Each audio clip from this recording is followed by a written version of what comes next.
Përshëndetje të nderuar miq, do të flasim për situatën politike në Shqipëri, por jo vetëm, edhe atë që po ndodh në trojet tona, por më shumë do fokusohemi në Tiranë tek protesta që po shkon drejt 50 ditëve pa ndalesë në shesh, njëherë shumë, njëherë pak, gjithsesi vatra është mbajtur ndezur dhe pishtari duke mos ushuar asnjë ditë. Sot është edhe një ditë, mund të themi, e veçantë për këtë protestë, pasi kanë njoftuar se do të lidhet edhe kuvendi i parë qytetar që do të zgjedh 300 anëtar dhe më pas 150 të tjerë në një hap të dytë. Pra, po shkojmë drejt krijimit të institucioneve të para të kësaj proteste. Do të flasim për Partinë Demokratike që kaloi një përplasje dhe fortunë të fundit me ato që ndoshta mund quhen zgjedhje, dhe për Partinë Socialiste që ndoshta ndodhet përpara një fortune, por nga jashtë duket sikur rradhat janë të forta. Për gjitha këto do të flasim me analistin Fatimir Merkoçi. Zoti Merkoçi, përshëndetje dhe faleminderit shumë. Përshëndetje. Zoti Merkoçi, 50 ditë protest. A janë të mjaftueshme për të thënë që diçka, një produkt është krijuar nga kjo? Është arritur diçka? 50 ditë protest nuk ka prodhuar absolutisht asgjë. Ato që shqiptarët presin, apo prisnin në ditët e para të nisjes së protestës, presin një realizim të kërkesave të tyre deri në dorëheqjen e kryeministrit, i cili për të dorëhequr ka 1001 arsye. Problemi nuk është problemi është tek mënyra e organizimit dhe funksionimit protestës. Domethënë, protesta nisi pa një kokë drejtuese, pra nuk dije se kush po e thrisë atë protestë. Dhe pas 23 ditësh dolën 5 kërkesa, të cilat realisht nuk janë asnjë nga kërkesat, nuk është ekonomike, janë kërkesa thjesht politike, kërkesa që i kërkojmë partitë e voglet apo të rejat kryesisht, domethënë Llapa, Qorri, Sheaj. Po edhe Partia Demokratike i kërkon, apo partitë tjera. Dhe protesta në këtë kuadër ka një organizim të çorganizuar apo një organizim i cili nuk ka kurajon civile të dalë dhe të deklarohet që po ne jemi organizatorët, ne thirrëm të protestë. Dhe kush është qëllimi final i protestës apo deri ku shkohet protesta. Edhe pse u shpallën me vonesë ato pika, thash, pika politike, problemi është se asnjë nga pikat nuk ka një afat kohor. Çka do thotë që ti kur bën kërkesa, në ngrihesh në protestë, bën kërkesa, patjetër që vjen afate kohore. Këto afate mungojnë, nuk ekzistojnë këto afate fare. Pra, atje janë 4 kërkesa dhe një dëshirë. Rama e dorëheqje nuk është kërkesë, është dëshirë. Të tjerat janë kërkesa.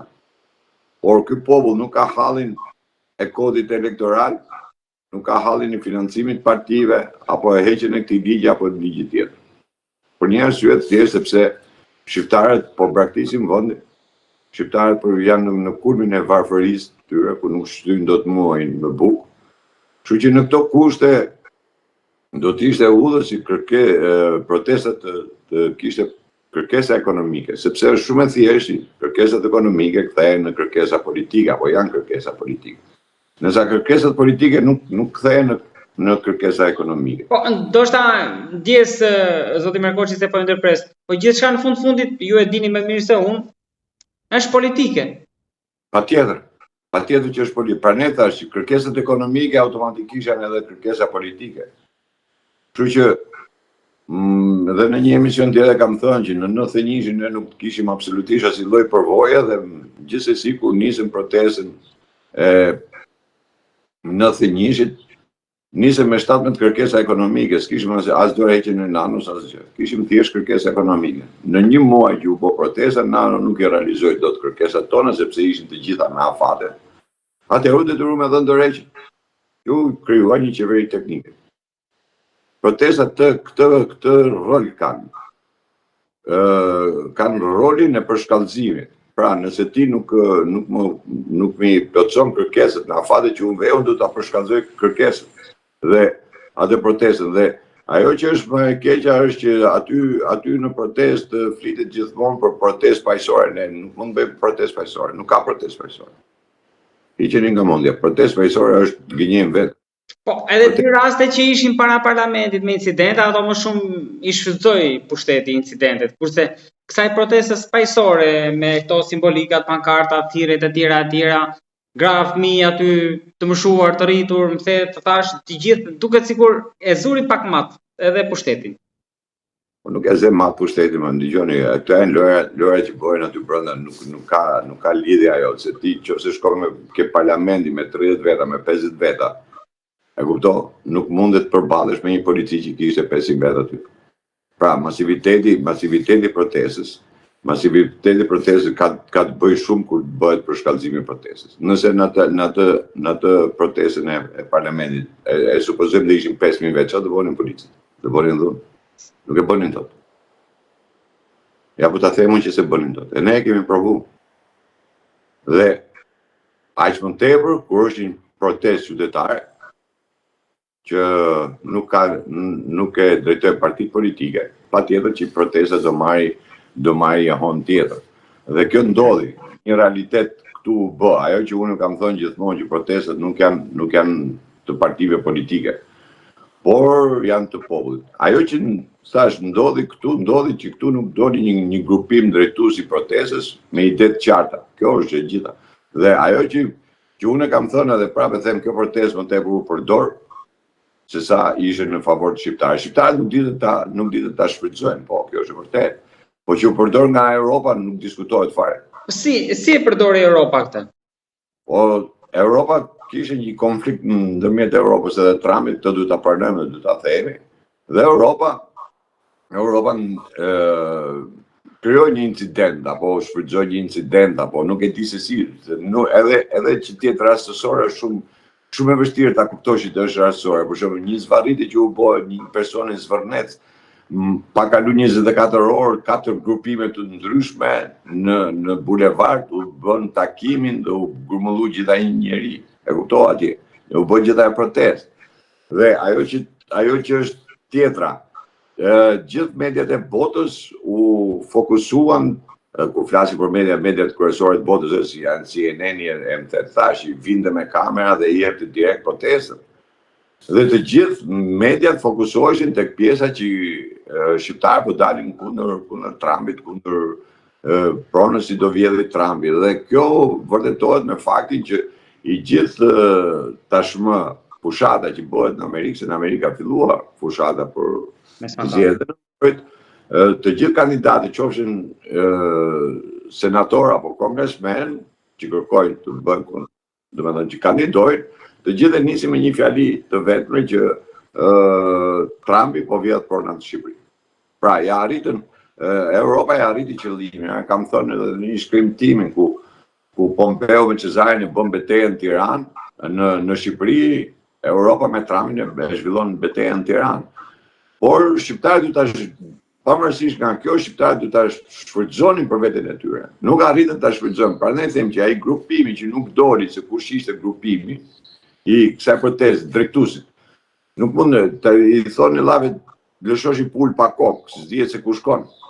Po, megjithatë zotë Merkoçi, unë nuk kuptova këtë. Ju edhe njerëzit një pjesë atyre që dalin në shërë që janë tek ajo që një pjesë i quajnë çeta e mikrofonit, i njihni. Po pak a shumë këta janë njerëzit, nuk erdhën nga rrethet për të protestuar në Tiranë. Si u ngritën tek ai misteri që ju thatë kaq shpejt si u bën bashkë, kur 35 vjet nuk u ngritën? Pra, se midis sheshit edhe Amerikës ose Europës ka pas një katalizator në mes që i ngriti. Kush i ngriti? Kaq shpejt edhe kaq shumë. Jo, tre partit janë aty. Soros është aty. Organizatat jo qeveritare janë aty. Janë Soros. Se si është e mundë, unë bëj çudi, si është e mundë, aty ka qenë edhe Shea, edhe Llapaj, edhe... Llapaj e provoi, ndej 6 muaj atje, nuk e vajt asnjë. Pikërisht pra, sepse nëse ky popull do ishte kaq i ndjeshëm, do ishte kaq i ndjeshëm atëherë do të kishe reaguar për gjën e tij jetike.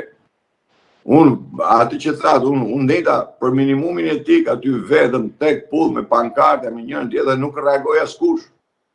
Po si është e mundme që këta reaguan se u tërheq njëri zvat, dhe si është e mundme që brenda 24 orëve, pa mbush 24 orë, u ngreti gjithë, u mbush gjitha i bulevard, dhe kjo është ajo dilema. Dhe ajo që them që kjo është ajo që nuk doli ai grupi, sepse ne ku kemi dalë për shumë protestë, në 91 sindikata dolin protestë, ne ishim të deklaruar se kush ishim të deklaruar që drejtonim protestën dhe ishim të deklaruar dhe të mirëpritur nga gjithë qytetarët që na njihshin, sepse kishim marrë përsipër një gjë. Dhe çdo gjë që ndodhi ishte përgjegjësia jonë. Dhe çdo përshkallëzim që ka bërë protesta në atë kohë, ka bërë në drejtimin tonë. Pse? Sepse u bë për shembull futja e minatorëve në grevorie. Atë e kam bërë unë nga Pallati i Sportit, ashtu erdhi konflikti, ashtu erdhi momenti, partitë politike u grumbulluan aty dhe kërkuan ta zhbonin atë. Në atë moment unë kam marrë një vendim dhe i kam futur në grevorie. Pra, përshkallëzimi vjen nga drejtuesi. Sepse ata janë ata që marrin përgjegjësi pastaj për të gjithë mbarvajtjen e protestës. Po kur ti e quan drejtues veten se ke një mikrofon, ja jep aty mikrofonin kujt dush ti, kë do ti, ja heq ku ke qef ti, ku s'pëlqen ti heq fishën, e kupton këto nuk janë, sepse ti nëse ke për të bërë një bisedë, për të hedhur një opsion, për të thënë një gjë, ti duhet i drejtohesh i grupit. Ati grupi që drejton protestën, edhe nëse ti ke një opsionin tënd, supozoj, ke një mendimin tënd, ke kritikën tënde.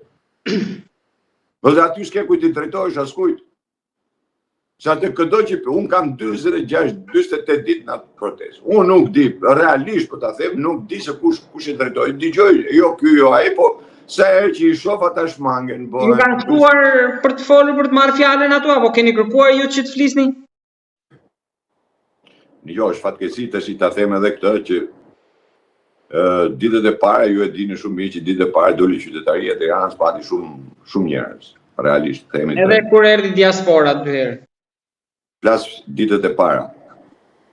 Edhe një grup njerëzish aty mish, edhe njoh, kërkuan me ngulme që unë të dila të flisja, dola fola në momentin që fillova të flisja, domethënë për Sorosin, për LGBT-n, hoqën fishën e mikrofonit, e kuptova.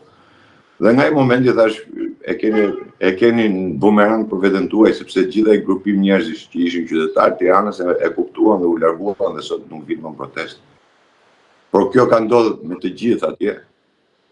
Dhe atje ka pas përplasje fizike për atë mikrofon. Pra, dalim tek ajo pjesa që unë them që duhet të ketë një grup dhe në protestat të tilla nuk mundet flasin 800 vetë. Është e pamëgjinshme në një protestë të flasin 800 vetë. Dhe gjithse kush, domethënë flet niveli i atyre që flasin është në nivelin mesatar. Kështu që pra i mban vetë mikrofoni larg intelektualët, jo se nuk afrohen ata. Jo, i mbajnë vetë, jo. Po s'afrohet njëri, sepse nuk, dëgjoj, nuk unë shkoj ti them marr mikrofonin aty, apo të marr radhën aty, apo të bëj, e kuptoj se është skandaloze ajo pjesë aty. Po plus pastaj që aty realisht aty janë zinë grusha për atë mikrofone, se unë nuk mund të shkoj, unë kur e kam patë skenën për shembull, absolutisht as më shkon mend ta marr atë mikrofonin e jashtë. Absolutisht. Në ato skena sa rrido ta konceptoj, do me thonë që njeriu mund zihet në atë formë. Kështu që ajo protest bëri një të mirë se i lëroi pak njerëzit nga kjo ideja e dhunës, por nga ana tjetër ka zhgënjyer njerëzit në mënyrë totale. Nëse do t'i takosh. Pra, zhgënjimi është më mas se sa liria dhe frika që vran. Po, dëgjoj. Frika po liri, tash i themi, nuk di se ka ne frikë. frikën e ke në vetvete, ke tek e jotja. Po ju them fjalët që janë artikuluar në protestë, vran frikën mas 45 ditësh të gjash protestë. Po le tash se dëgjoj, nuk ka frikë me dalë protestë. Atë frikë kemi vrarë 90 dhe 91 kur këta kanë edhe i të keqe të madhe se mohojnë gjithçka. Gjithçka që është bërë mohojnë edhe fillojnë edhe flasin sikur aty fillon e gjitha. E kanë theksuar edhe këtë që të jetë viti 0 që të nis nga.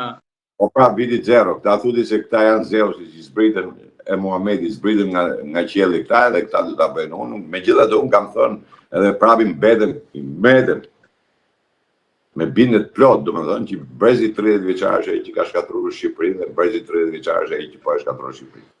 Nuk mund ta fillosh nga viti 0 të mohosh gjithçka, sepse nëse nuk do ishim ngritur ne në 90, sot Shqipëria mund të ishte vazhdonte akoma diktaturë dhe ti ta mohosh atë pjesë. Dhe sidomos të bësh një protestë në Tiranë dhe të mohosh rolin kyç të qytetarëve të Tiranës të viteve 90. Ata ju fajsojnë, jo juve, brezin e kanë fjalën se tani po del një betejë kështu luf breza që nuk e çuat deri në fund. Pa ku ata dëgjoj, po sepse kam pas edhe një debat në momentin që ti nuk njeh historinë, në momentin që nuk njeh atë periudhë, nuk e ke lexuar, nuk e ke kuptuar, nuk e din absolutisht asgjë, nëse do t'i pyesësh ata nuk din asgjë, nuk kanë lexuar asgjë. Nuk e njohin historinë fare. Ata thonë për shembull Shqipëria kërkon revolucion. Si e kërkon Shqipëria? Shqipëria është nocion abstrakt. Shqipëria është nocion abstrakt. Nuk mund të thuash Shqipëria kërkon revolucion. Ti mund të thuash shqiptarët kërkojnë revolucion, jam plotësisht dakord. Dhe termi revolucion mund më kthen ke komunizmi. Termi revolucion më kthen komunizëm. Ashtu siç më kthen në 45-ën termi Ramanburg Berishamburg.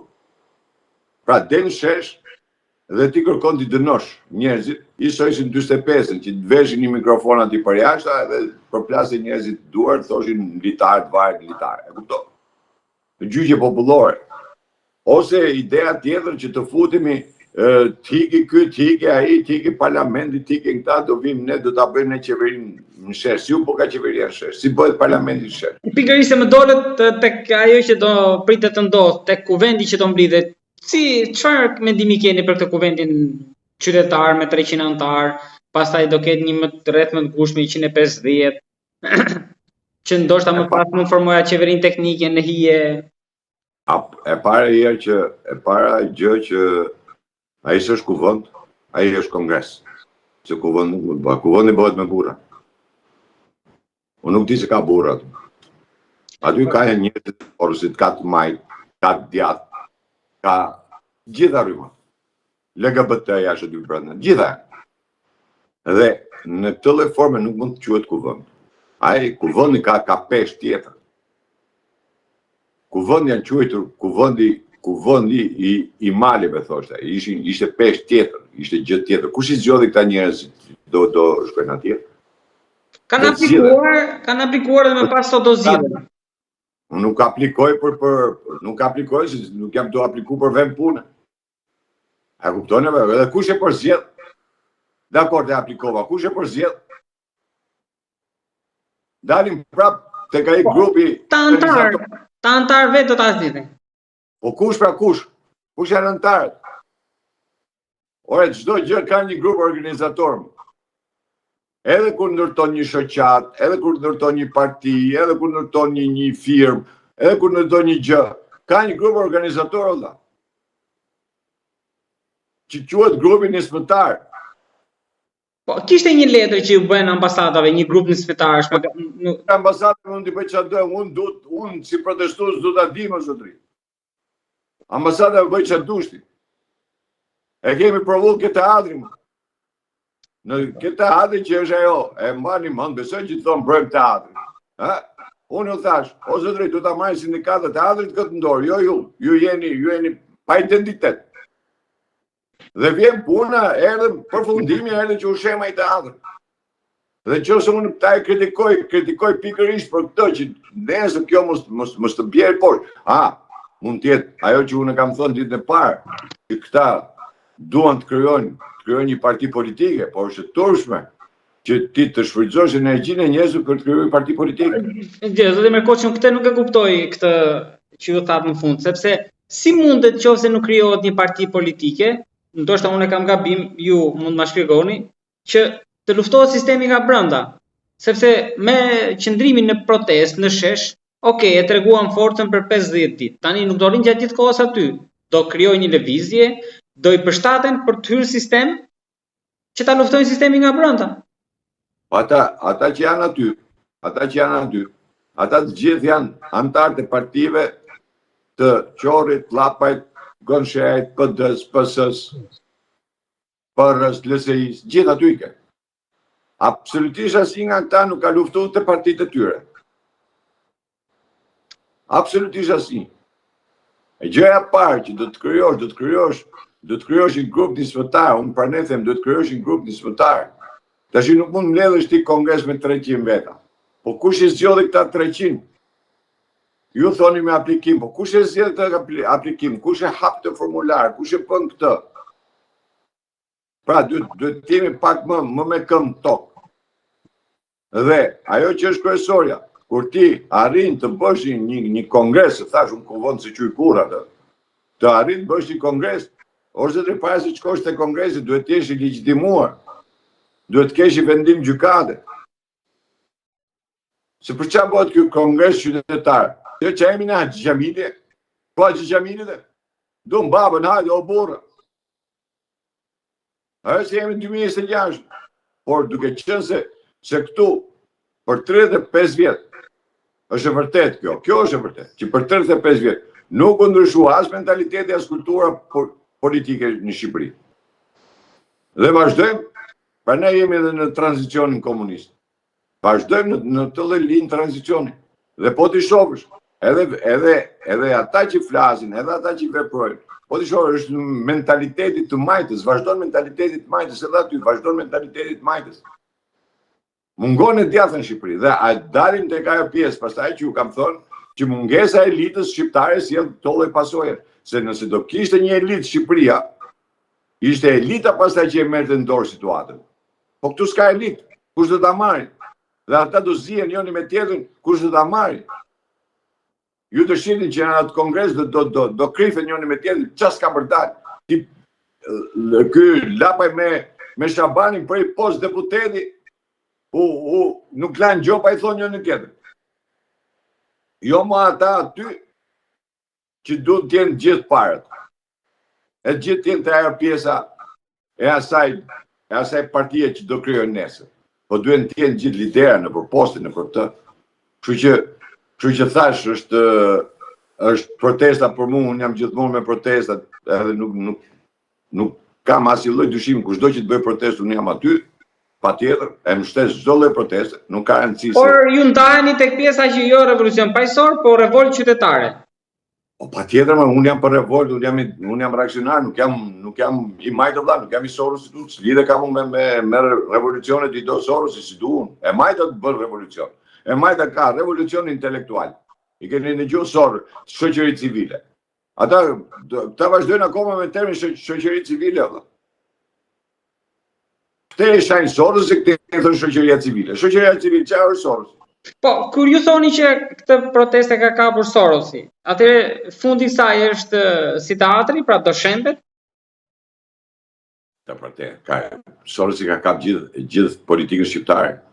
Sorosi ka kap ngjej një element në Shqipëri që nuk është Sorosi. Ti Sorosin e ke në kushtetut? Po, e kemi diskutuar këtë, pa ma keni shpjeguar këtë, po. Pra, tash kur partitë politike, brenda partive politike, është Sorosi. Ta njerëz që janë aty që gjoja që e quajnë veten sikur janë jashtë politikës, a kanë votuar këta, për çin kanë votuar këta? Ta gjithë për Ramën kanë votuar. Pjesa më e madhe aty kanë votuar për Ramën. Pa ata vetë shprehin, por dhe Rama e ka thënë që aty ka element që s'kuptove. Ata komplet kanë votuar për Ramën. Po mi janë edhe të zhgënjur, mund ta marrim nga ana aspekti tjetër.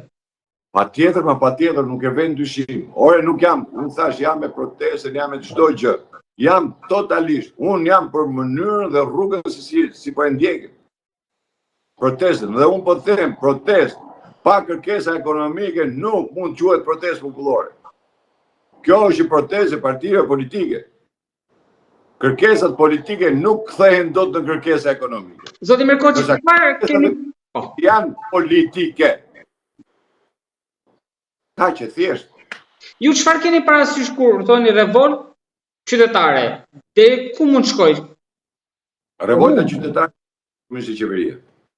Po si përmbysje? Me revolucion paqësor nuk përmbysje. Ne nuk kemi Gandhi, nuk e kemi luksin të jemi Gandhi. Këtu shqiptarë po vdesin për bukë. Këtu shqiptarë po e hikin se s'kan bukë me hongër. Në qoftë se ajo protestë, po ta them me shpirt, nëse ajo protestë, pikën e parë do kishte vënë minimumin etik, unë do thoja po, këta që kanë me këmbë tokë. Jo se kanë nxjerrë unë apo është kauza ime, të kuptojmë drejt. Por sepse është etike për vendin dhe për shqiptarët. Ndoshta me gjithë atë masivitet që ishte, edhe po ishte vetëm kjo pikë, edhe Rama mund ta kishte realizuar. Po nuk e realizon dot Rama, jo Rama. Po këta nuk duan se kanë 35 vjet që nuk e realizojnë. Pastaj le ta realizojmë, nëse realizojmë, po më, jam plotësisht dakord, le tri.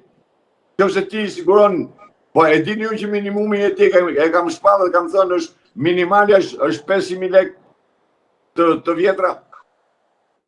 Nuk është me 200 tek ajo që shifër që është bërë refren. Po, dhe 200 që nga kam thënë copën, nëse thoni 200 firmosi varfërin, vdekjen e Shqipërisë, atë e kam deklaruar.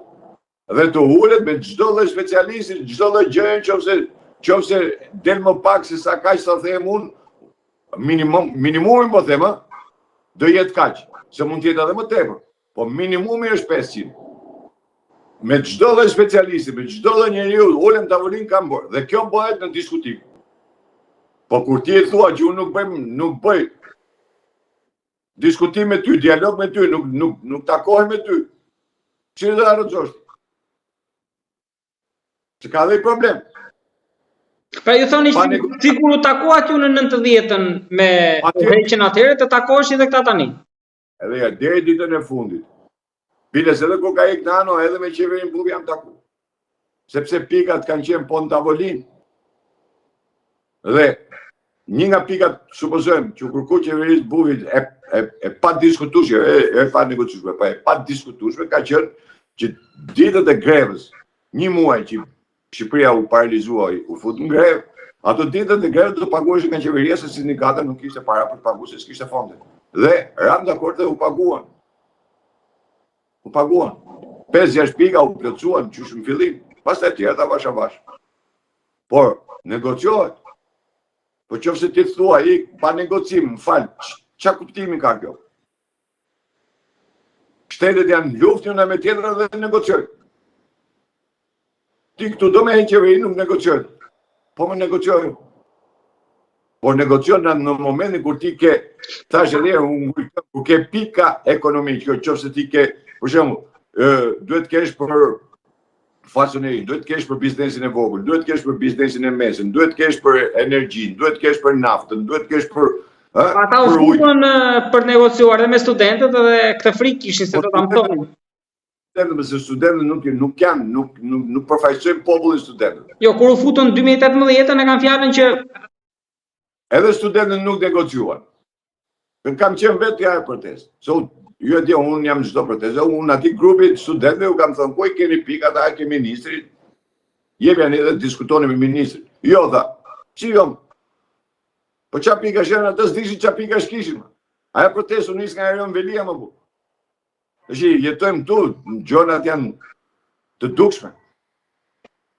Po për këtë, keni një emër për këtë, kush është ai në Shqipëri që është pas... Pas kujt? Kësaj proteste tani. Europa me u thash, jo, në Shqipëri, mes protestës dhe Europës. Po Sorosi kam bërë. Sorosi.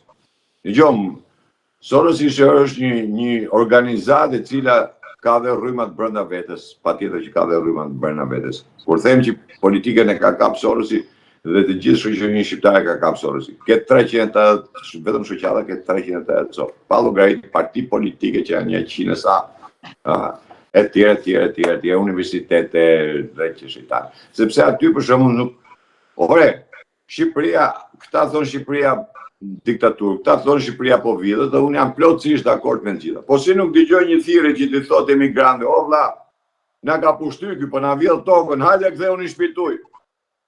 Keni gjuna në thirrje të tillë? Jo.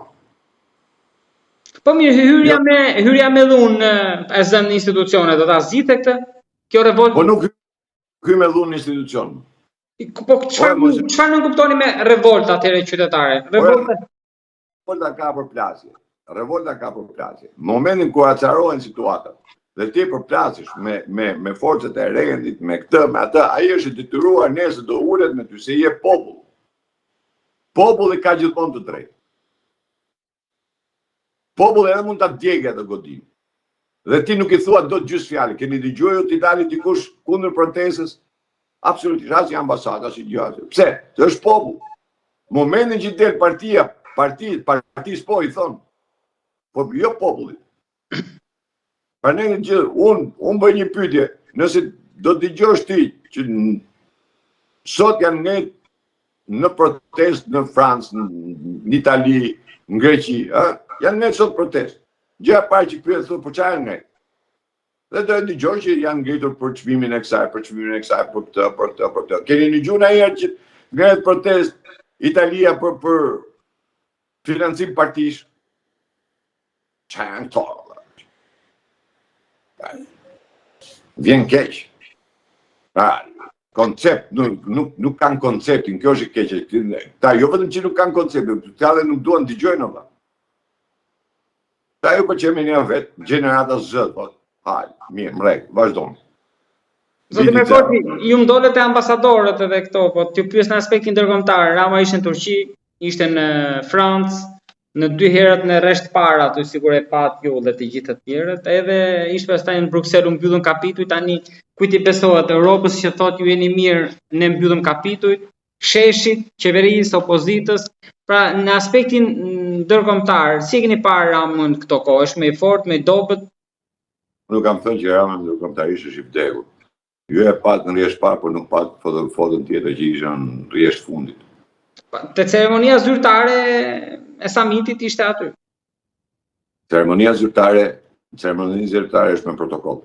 Dhe Shqipëria e ka vendin aty. Nuk ka rëndësi se është Rama apo kushdo qoftë. Nëse pat ajo që quhet fotografi familjare, Rama nuk ishte me asnjë nga liderët e botës, asnjë nga ata, po ishte në fund fare vetëm atje. Dakor. Në momentin kur Rama tentoi të zbriste shkallën dhe e zbriti shkallën, në atë moment mori goditje se i thanë gjithu lartë shpejt, se kërkoi të bëte i numër. Nuk pati asnjë lloj pritje në Turqi, në samit. Nuk dëgjot ju se kishte një pritje Rama, një pritje bëri me Erdogan që i dhurojte pistoletën edhe aty veshi kputucët se nuk shkoi me, nuk jam hajti me shku me atletën. Në Francë patjetër që ka Macronin. Europa hap kapitujt, po çdo shqiptar do t'i vit turp që të mendoj që hapen ato kapituj sidomos për arsimin. Mbyllen më sa. Që turp. Pra ne kemi një arsim të shkatërruar, një arsim të degeneruar që po edukon një brez në mënyrë më skandaloze të mundshme, dhe ti thu ne kemi plotësuar Europë. Atëherë do ndodhi Europa, të gjitha kapitujt janë copa letre, nuk janë asgjë më tepër se sa copa letre. Ndodh njësoj siç ndodhi me NATO.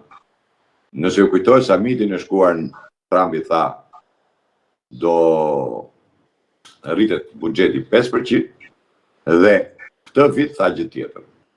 Pse? Sepse gjatë këtij viti vendet e NATO-s arritën të mbushin ca letra. Pra bleshin helikopter për vetë ata e thoshin e blen për NATO. Blen për spitalin, blezi arfikse e blen për NATO. E kuptoj dhe letrat i mbushin në rregull ata. Dhe Trumpi të radhë tha, të gjithë kontratat do bëhen me kompanitë amerikane. Dakor? Pra, atë 5% do ta reklamosh tashmë, do ta deklarosh, jo më me copa letre. Se copa letra po sa dush është kjo. Dhe këtu në Shqipëri vetëm copa letra, se ne po t'i shohim copa letra, ne jemi vendi më i mirë në botë, më i lullzuar. Këtu na vin turista, na vin këtu, se çfarë turista është vin këtu, pastaj është punë tjetër. Këtu vin turista, vin ta. Ne jemi vendi me begat, vendi që kemi këto, kemi atë në të kohë ku ne jemi për bukë gojë, se ky është realitet shqiptar. Ne kemi çmime më të larta në botë, që ky është realitet. Dhe shqiptarët po braktisin vendim dhe ky është realitet.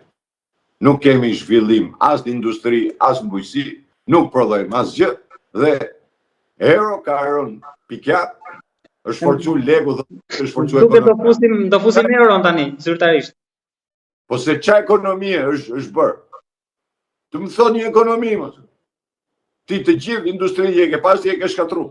Ti e vëndi që prodhon naftë, dhe naftën e kemë më të shtrejt nga gjithë. Pra ne duesh këto pika në kërkes, në protest. Dhe me këto pika bjera, nëse do të ahedhësh. Pra ne the, dhe në arenën ndërkombëtare, Rama, unë kam thënë, Rama ka mbështetje totale të Gabales dhe të Soros. Erë është fitë. Dhe Rama është caktuar portavoce e tyre në Europë. Ju mendoni se Rama nuk e dite që do bëhesh protesta? E dite me që ç'keme te. Pse? Sepse nga një anë i thoshe Trumpit, ti do bësh të, do t'jap të, bësh të. Nga ana tjetër, i tha Europës, hajde burë me ja bëjmë këtu. Loj me dy porta. Loj me dy porta. Rama ti të shumë mirë. Edhe e ti shumë mirë. Edhe se ku të përfundoj e dje. Po ku? Edhe kur të mbyt. Ju, e dini ku të përfundoj? Edhe kur? Unë jam pjesë asa, unë jam pjesë madhës.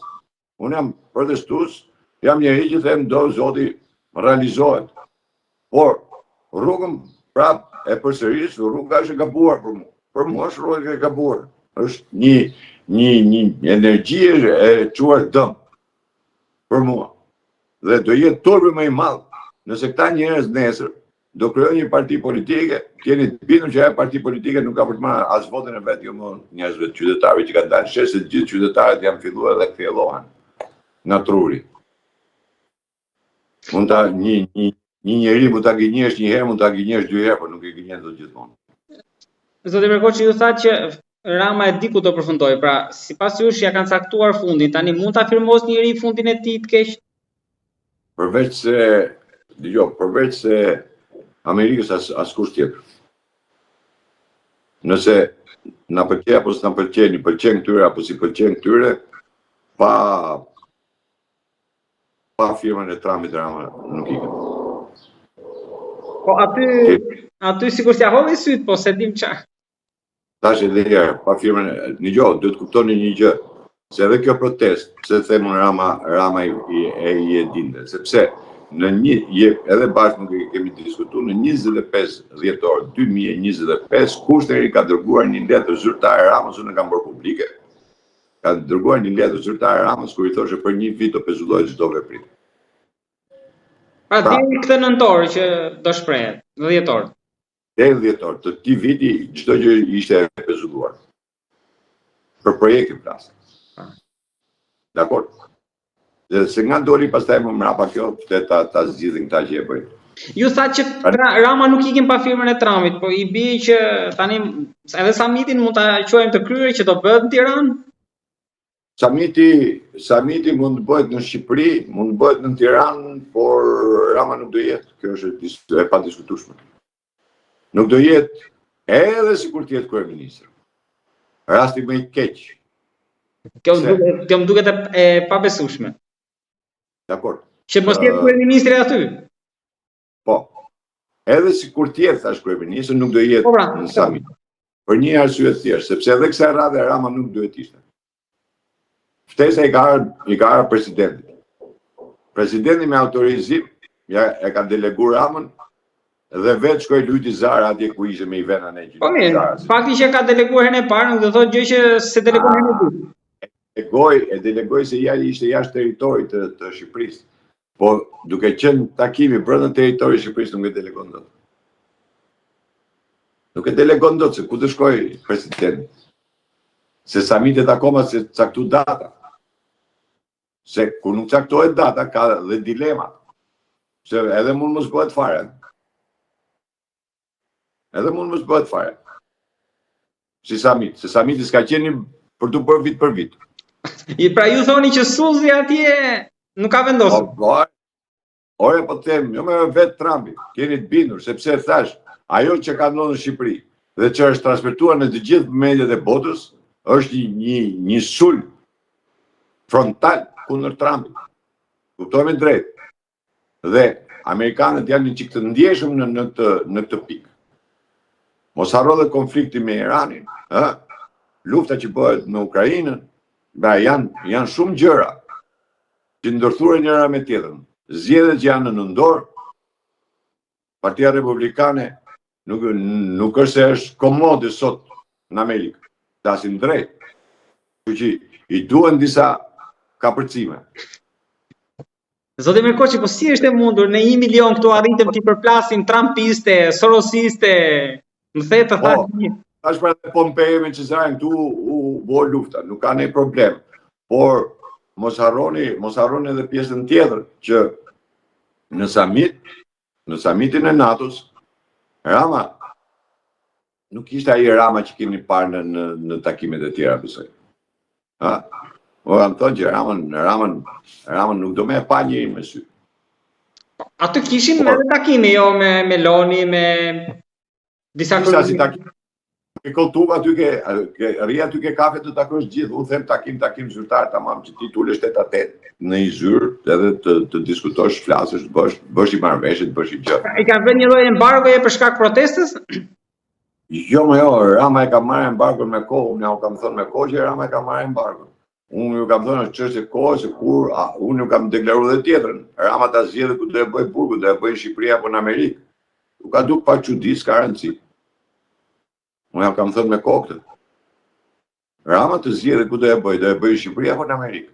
Mos harroni se është hap tjetër hetim në Amerikë, po mos harroni gjën më të madhe që Trumpi tha në summit.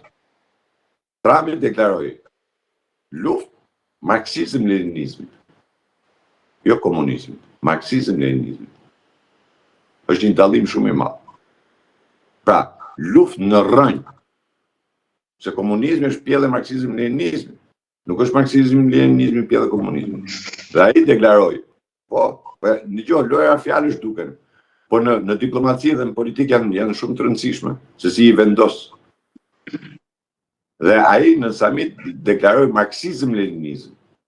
Pra, lufta në rrënjë. Dhe sot në Amerikë është një nga që është hap pikërisht kjo lloj loje në Amerikë. Domethënë, Partia Republikane tashmë po lufton me idenë e goditjes së të majtës dhe jo pa qëllim, se lidhen gjërat. Jo pa qëllim, Trumpi deklaroi që në zgjedhjet e 2022-shit Kina Kina ka ndërtuar. Po pse Kina? Jo se ka problem me Kinën, jo. E pash një analist fundit, nuk e di, një nga media ndërkombëtare që kishte bërë këtë analizë, pse Trumpi ngulmon te Kina? Jo Kinën, nuk sulmon Kinën. Ai nëpërmjet Kinës sulmon Partinë Demokratike brenda Amerikës. Pra, kjo Parti Demokratike e lidhur me një të majtë, e lidhur me një parti komuniste. Pra, nuk e ka problemin te Kina. Se gjithkush unë e kam pa, gjithkush mendon se e ka ke Kina. Nuk e ka ke Kina fare. Nëse ju kujtohet, Partia Demokratike, kur sulmoi për 2016 për humbjen për ndërhyrjen në zgjedhjen, sulmoi Rusin. Po. Ju kujtohet? Dhe për t'i treguar që republikanët janë këta imperialistët e drejtë shitanë. Tashti Trumpi sulmon Kinën, po jo si Kinë, ta e kuptojnë sepse Kina është simbol se ka partinë komuniste në pushtet. Quhet vend komunist. Atëherë ti, Partia Demokratike Amerikane, je e lidhur me partinë komuniste të Kinës. Prandaj t'i japim luftë. Është një zgjedhje fantastike kjo. Po mirë, po gjithë ti New Yorku mandani iku. Fitoi. Po jo, dëgjoj mirë. Deri në nëndor nuk di çfarë ndodh, dëgjoni që u them. Duket, është e vërtet, nuk e vend dyshim fare.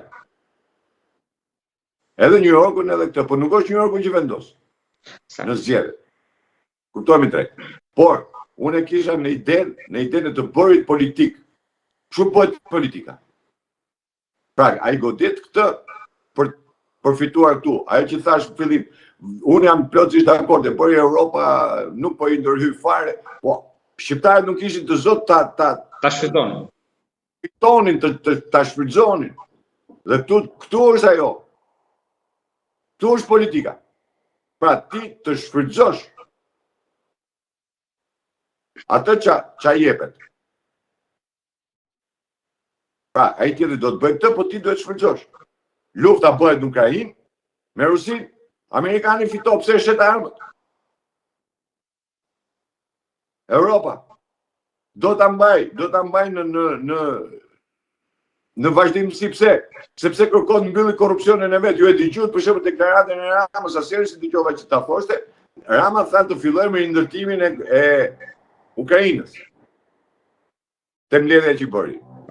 Pra, hajde të fillojmë rindërtimin. Atje bëjmë bombardime, ky thotë bëjmë rindërtimin që të bimë bomba prapë që gjithë ato lekë që janë vjedh, gjithë ai korrupsion që është bërë të zhduket.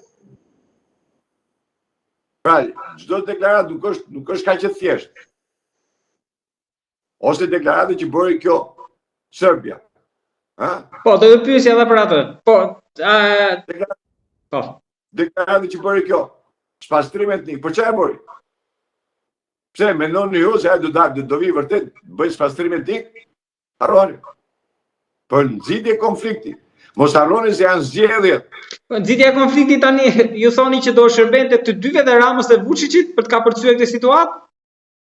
Janë zgjedhjet më. Jo, janë zgjedhjet në Serbi. Po, atje po e kanë fjalën edhe këtu për ta kthyer në nacionalizëm. Po fal, Vučići do largohet dhe Vučići do largohet, jo se do largohet nga protesta. Vučići do largohet pikërisht sepse Vučići kërkon të lë postin e presidencës në mars, në datën e paron. Ta lë më përpara. E të marrë kryeministrin. Marrë postin e kryeministrit. Dhe deklarata e saj ishte pikërisht për të krijuar një tension tjetër brenda. Po mos harroni se janë edhe në Kosovë janë problemet. Dizan top. E kuptoni? Mirë, po çano? Nëse aty janë edhe komunitet serb. Dhe me këtë lloj deklarate tash janë fut në konflikt edhe komunitetet që janë aty brenda. Dhe me këtë ata kërkojnë të fitojnë politikisht brenda elektoratit tyre, brenda popullit tyre, jo përjashtë ama. Po brenda elektoratit tyre, brenda popullit tyre kërkojnë të fitojnë sa më tepër pikë. A du ndedhi rrallët. Por me që jemi të aspektin ndërkombëtar, zoti Merkoçi, edhe kisha dy gjëra të fundit. E para, pritin diçka që mund ndryshoj me se shpritur shumë marrja ambasadorit amerikan në Tiranë, edhe e dyta raportet e Ramës me Erdoganin, ju më keni thënë më para që janë të ftohta, po duke sigur paktën para kamerave ishin të qeta, ndërkohë që Bloomberg shkruante që pjesa e stafit gjatë takimit ishte ndjerë siklet sepse Rama ishte drejtuar Erdoganit duke thënë sultan. Kuptoni, ai kërkon në çdo moment, ai kërkon të bëhet. Po janë dënuar pak raportet me jo Sazani, jo izraelitët, jo Zverneci, jo që raportet e Erdoganit me Ramën janë të ftohura për kohësh që nuk diskutohet mirë për me Rama biles bëri dhe një mbyllje në aty universitetit Biden, se çfarë ka ai. Beder. Universiteti Beder, çfarë quhet ai. Bëri dhe mbylljen parasitikte për t'ia bërë dhuratë. Dhe realisht ai Erdogani i dhuroi pistolet. Edhe me ai kishte edhe për gjithë edhe me pluma me vete tani. Po, gjithë. Po sfitut tha vristi veten gjithë. Një gjë. Nuk mundet që këta e quajnë politikën, e quajnë kështu, këto muhabete pazarit. Nuk është politika kështu. Erdogani mbajti qëndrimi që mbajti. Nëse Rama arriti t'i thotë sultan, ai nuk pati asnjë lloj reagimi, po ta vënë re. Erdogani nuk pati asnjë lloj reagimi. Pra ndeti shumë i ftohtë. Ajo ftohtësia e Erdoganit flet më tepër se sa çdo fjalë tjetër. Rama kërkon për të bërë protagonizmin. Po siç e di unë, që në mbledhjen, në ndasmën e Aleksit, u bë mbledhja e të gjithë organizatës. qoftë me Kabalin, qoftë me Sorosin, qoftë me Roshfillit, të gjithë. U mblodhen atë dasëm dhe bën atë takim, e din më mirë ata të tjerë që kanë agjenturat më mëdha. Kur e ka marrë vesh unë nuk e pas ke marrë vesh ata. Dhe ata e din shumë mirë se kush është Rama. Jo më kot është godit droga. Jo më kot kanë ardhur ato telegrame 20 vendeve që janë vende më problematike ku kërkohet financimi i të majdëve, i protestave, i këtyre grupeve majtiste, radikalet.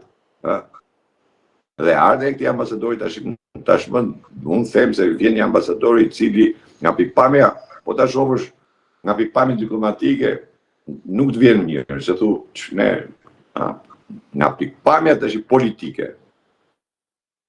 Ai futet në diplomaci me një ide të qartë. Pra, zbatus ligji, sepse vjen nga forcat ushtarake. Ai është zbatus ligji. Diplomaci ushtarake. Ai nuk njeh kështu negociata. Ai nuk njeh buzëqeshje. Ai thot kjo këtu, mirupafshim. Nuk është Kimi që i kap në qafë. Ha? Po është gjë tjetër. Pra, është i prerë. Dhe do jetë i prerë në atë që do thotë. Dhe në atë që do veproj. Nuk do jetë kështu as mish as pesh, tamam diplomati, shko sa atë, se edhe diplomatët këtu ke ne, pavarësisht se si janë sjellë në publik, po të shohësh kablogramin që kanë çuar në Amerikë janë skandaloz. Kur u hapën, që u hap atëherë. Po do të cit atëherë. Ishte skandaloze, kështu që edhe ai ishte gjatë gjithë kohës i buzëqeshur. Po patjetër, fliste për mollën, për i riqin, për këtë, po nga ana tjetër dërgote kablogramet tjera, kështu që diplomacia dhe politika janë gjëra tjera. Thoni që edhe ky do ashtrin kablogramet. Kablogramet edhe Yuri Kimi ka çu. Jo ky, që nuk do ketë nevojë për kablogram, them se do ta ketë direkte. Nuk besoj se do ta kablogram, do ta ketë direkt. Nuk do edhe ajo që tha dhe në Senat që e njoh Shqipërinë, domethënë jam i informuar për Shqipërinë, për gjendjen, për këtë. E na bëri çik qefin atë foli për Skanderbeun e popull shqiptar. Po pra e njoh. Dgjoj, duhet të kuptojmë një gjë, në një vend unë e them gjithmonë edhe ajo që thash edhe më përpara, që nëse nuk i njeh një vend, nuk i njeh historinë, do gabosh gjithmonë. Po nuk njeh historinë, po mohove historinë, historia flet. Nëse ti nuk e njeh historinë, atëherë ti nuk mundesh, se nuk e fillon dot nga zero. Nga zero kanë filluar ata me hujn. Nuk kemi epoka hujit, gurit, bronzit, bakrit. Prandaj janë të ndara me epoka gjëra. Se kështu ka arë zhvillimi njerëzor dhe ti nuk mund të thuash zero. Edhe mbylljen e gjithë karrierës tij nuk do të jonte që ta bënte në një mënyrë që ajo që bëri PD-ja, që tha çeku bar, viti zero, shkatrojmë gjitha, uzina, fabrika, bujqësia, drejshë, urdhra ku e ke Shqipëri? Urdhra ku e ke? Viti zero, pra, urdhra. Pra, ju thoni që ky marshalli do vinë me një plan. Edhe ka merre ose lere, domethënë, jo. Atë di Trumpi, atë unë nuk jam, unë mufët vlla, ço pa bëni, unë nuk e di. Po atë e di ai. Nuk diu se çka kanë bën ai, por që do vi me një mandat, themi, nuk diskutohet. Se nuk mund të eci më Shqipëria në këtë lloj gjendje. Ku këtu është droga, është e para, pastrimi parave po, krimi organizuar po. Italian kanë fol, nuk di, më prokurori italianët gjithë kanë fol. Ata flasin çdo javë, sidomos një i barit këtu. Ai ka gjithë informacion, se anë e kaloj. E kam deklaruar. Raportet e Departamentit të Shtetit janë bloz. Raportet e Bashkimit Evropian i fundit ishte bloz fare. Tashi, ku di unë, që duhet me lëm. Zoti Merkoçi, unë të falenderoj shumë për bisedën, më vjen keq që në fund fare do ju pyes do ta ulim çik stekën, po duke qenë se ju kam këtë bisedë do ta marr një mendim. Se për situatën në PD, nëse mund të thoni një fjali, edhe brenda Partisë Socialiste. Brenda Partisë Socialiste ka dalë Spiro Pali, por Spiro Pali duke qenë se ka qenë funksionare e asaj partie, duke qenë se u bë e pasur nga ajo parti, nuk flet në atë që ka deklaruar, nuk flet asgjë për qeverisjen. Çdo gjë e ka te partia. Absolutisht asnjë llafe për Pra ju thoni partia mbi... Po partia. Dgjoj, edhe Rama e ka këtë që partia, të gjitha vendimet i merr te partia. Po unë jo më kot jam kam thënë që ky ka ndërtuar mafia në shtet, nuk e them kot. Nuk e them se dua. Por ky ka ndërtuar mafia në shtet. Pra ky vendos të gjitha. Dhe Spiro Pali ka dal, domethënë, çdo gjë e ka kthyer te partia. Pra partia duhet dhe për qeverisjen nëse nuk keni gjua si fjalë. Mirë, po mos harroni se ka filluar me drejtoresh dogane, e ka mbyll me ministrët jashtëm. Duke qenë kryetar ku fondit, ministër këtu, atje, ministër për këtë. Ndërkohë depozitat më të larta shtetërore. Pikërisht pra, dhe kur vjen puna, nuk thot asnjë lloj kritike për qeverisjen. Megjithëse 3 çereku i qeverisë në burg nuk thot asnjë llafë. Po çfarë ke partia? Edhe Rama, po të dëgjoni te partia, thot. Gjithë hallet i qajnë ke partia. Parti shtet. Pra, kjo është partia shtet. Dhe nuk gjykoj Elisa Spiro Pali më tepër e ka hallin, dhe pra ne thash ajo ditë te partia, sepse më tepër e ka hallin që të duket, ore këta edhe te protestën kanë hall dalin aty ke protesta, fillojnë bëjnë kështu që marrin ato benefitet që t'jep ajo aty, se sido që t'jep benefitet protestas, pavarësisht nga kritika që kam unë, po benefitet t'jep ajo.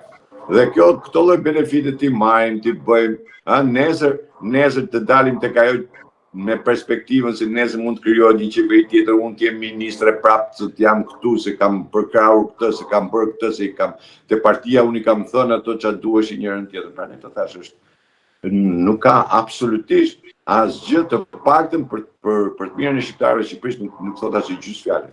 Balluku harrua më duket. Balluku është harruar. Po pikërisht pra ne po them që 3 çerekun e kam buk, nuk thotë gjys fjalë.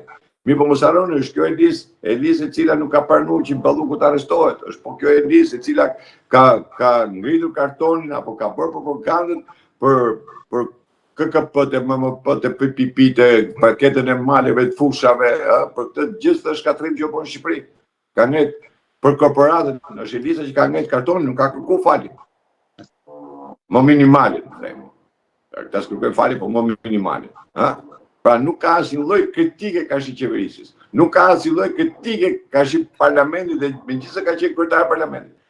Sepse tek fundi dhe ajo protestë që bëhet ka dhe pikat e ligjeve. Për të anulluar ligjet. Sot Elisa si llafet aty tek ajo që shkruaj. Po gjitha ke partia. Çdo gjë te partia, asgjë më tepër. Ripërtëritja, ndoshta një batutë. Ajo që kam thënë që ripërtëritja është e nisi me të bënde një të djathtë konservator, kaloi te partia e majtë. Nuk ndryshoi asgjë. Për sa kohë Sorosi, atë e kam thënë, Sorosi komandon te Partia Demokratike, padyshim që nuk do ketë absolutisht asnjë lloj, absolutisht asnjë. Aty kam bërë një status ku kam thënë që u bën zgjedhjet Partinë Demokratike, u zgjodh Berisha dhe tjerë. Një bisedë pa e mbyllim pa shpresë, por ndoshta të vërtetat e hidhura do të bëhen thënë. Dgjoj, s'është puna se e mbyllim pa shpresë apo me shpresë. Unë ditë ju them edhe publikisht, për sa kohë në Shqipëri e djatha për 35 vjet është sulmuar dhe është keq përdorur, është marrë emri, është vënë dikujt tjetër, pra këtu dalin edhe quhen të djathtë, quhen konservatorë, vetë shpallen me fjalë, se me vepra s'janë asnjëri. Dhe për sa kohë një Shqipërisë do i mungojë e djatha konservatore dhe e djatha konservatore e cila nxjerr elitën shqiptare dhe në çdo situatë të vështirë është elita që përgjigjet dhe merr fatet e vendit në dorë. Ky vend nuk mund bëhet, sepse është puna e një ene. Nëse do fusim vetëm katodën aty, ajo do të qëndrojë ashtu, do qelbet, ai ujë do qelbet, ai elan do qelbet. do rri ashtu. Nëse do i fusim edhe anodën, pastaj do shpërthej, do japi një element tjetër. Pra, reaksioni është gjithmonë i domosdoshëm dhe dy forca duhen për të ndodhur ky reaksion. Nëse Amerika, se po dalim pak jashtë asaj, nëse Amerika, do me thënë, sot po e ndjen atë vetminë e saj, se ishte vendi i cili komandoti, mi po nuk kishte përplasje, mas 90-s nuk kishte më përplasje. Pra Amerika vendosi çdo gjë. Po në momentin që del Kina, del Rusia, del ky e kupto, atëherë fillon edhe kupton se ku je. Pra, unë polariteti nuk është asnjëherë mirë, se po të ishte i mirë atëherë gjithë vendet duhet ishin diktatura dhe ishim rregull, unë gjithë. Pranej është ky lloj sistemi, kapitalizmi, tipi demokracisë, liria, njërën tjetër, po të ishte kështu pastaj ishte njëri edhe kaq marrë, gjithë botën e komandonte njëri marrë. Pra ne po them, edhe te PD-ja. PD-ja komandon Berisha dhe kaq. Listat i Berisha, zgjedhjen e Berisha, kur do Berisha do vindet, po ajo që është e keqe që këta që hikin pastaj nga atje apo që nuk marrin dot atë që kanë pretenduar, fillojnë edhe flasin, u lërasin, shajnë, bëjnë, se kështu kanë gjithmonë PD, nuk është se ka pas një gjë. Ajo PD nuk u bë dot. Nuk u bë dot. Kjo është e keqja. Por unë e kam thënë në primaret e para, në selin e PD-s, atë parti komandon Soros, kështu që s'kam ne. Zoti Merkoçi, unë të falenderoj shumë që të ditësh unë gjetet kohën edhe më dhat mundësinë që të flasim për të trajtuar këto çështje, por duket sikur thatë edhe ju, problemi do vazhdojë dhe ndoshta në shtator do shihemi me të njëjtat hadhe dhe probleme. Unë të falenderoj shumë. Faleminderit dhe ju.